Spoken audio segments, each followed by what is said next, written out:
ഇതാണ് എൻ്റെ ചമ്പിക്കുട്ടി. ചമ്പിക്കുട്ടിക്ക് ഉറങ്ങാൻ ഏറ്റവും ഇഷ്ടപ്പെട്ട സ്ഥലമാണ് കേട്ടോ ഈ വാഷിംഗ് മെഷീൻ. അപ്പോൾ ഇതിൻ്റെ മുകളിൽ ഞാനിങ്ങനെ തുണികളൊക്കെ വിരിച്ചു കൊടുക്കും കേട്ടോ. അയ്യോ, ഉറക്കത്തിൽ അവളുടെ വാലിൽ തൊട്ടപ്പോൾ അവൾ പേടിച്ചു പോയി കേട്ടോ.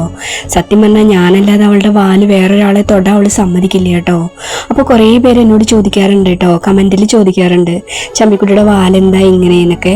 അപ്പോൾ കുറേ പേർക്കൊക്കെ അറിയാം എന്താ സംഭവിച്ചെന്നുള്ളത്. അപ്പോൾ അറിയാത്തവർക്ക് വേണ്ടിയിട്ട്, പുതിയ ആൾക്കാർക്കൊന്നും അറിയണ്ടാവില്ല, അപ്പോൾ അവർക്കൊക്കെ വേണ്ടിയിട്ട് ഞാൻ പറയാം കേട്ടോ. നമ്മുടെ വീടിന് മുന്നിലൊരു ട്രാൻസ്ഫോമർ ഉണ്ട്. ചമ്പിക്കുട്ടി ഒരു വയസ്സുള്ള സമയത്ത് ചമ്പിക്കുട്ടി അതിൻ്റെ മുകളിൽ കയറിയിട്ട് ചമ്പിക്കുട്ടിക്ക് ഷോക്ക് അടിച്ചു കേട്ടോ. ഷോക്ക് അടിച്ചിട്ട് തെറിച്ച് വീണു ചമ്പിക്കുട്ടി.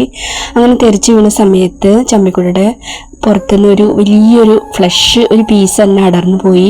അതുപോലെ വാലിലാണ് നന്നായിട്ട് ഷോക്ക് തട്ടിയത് കേട്ടോ. വാലിങ്ങനെ ഒടിഞ്ഞു തൂങ്ങി. അങ്ങനെ നമ്മൾ ഒരുപാട് വട്ടം നമ്മൾ ചമ്പിക്കുട്ടീനെ ഹോസ്പിറ്റലിൽ കൊണ്ടുപോയിട്ടും അങ്ങനെ ഒരുപാട് ട്രീറ്റ്മെൻ്റ് ഒക്കെ എടുത്തിട്ടാണ് കേട്ടോ ചമ്പിക്കുട്ടി ജീവിതത്തിലേക്ക് തിരിച്ചു വന്നത്.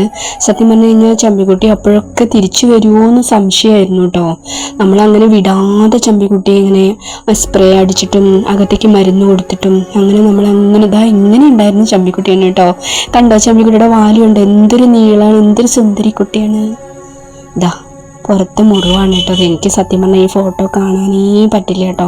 കണ്ടു കഴിഞ്ഞാൽ നെഞ്ച് നീറും. അങ്ങനെ ഒരു ചമ്പിക്കുട്ടി മരിച്ചു തന്നെ ആയതാണ് കേട്ടോ. പിന്നെ അവൾക്ക് മരണത്തിന് അവളുടെ വാല് മുറിച്ച് കൊടുത്തിട്ടാണ് കേട്ടോ ജീവിതത്തിലേക്ക് തിരിച്ചു വന്നത്. കണ്ടില്ലേ, ആ മുറിവൊക്കെ ഉണങ്ങിയ പാടാണ് കേട്ടോ. ഇപ്പോഴും ആ ഓർമ്മയ്ക്ക് വേണ്ടിയിട്ട് അവിടെ ഇങ്ങനെ ഒരു കളറുണ്ട് കേട്ടോ. നമ്മുടെ ചമ്പിക്കുട്ടി ഞാനല്ലാതെ വേറെ ആരും ഇവിടെ ഒന്നും തൊടാൻ സമ്മതിക്കില്ല കേട്ടോ.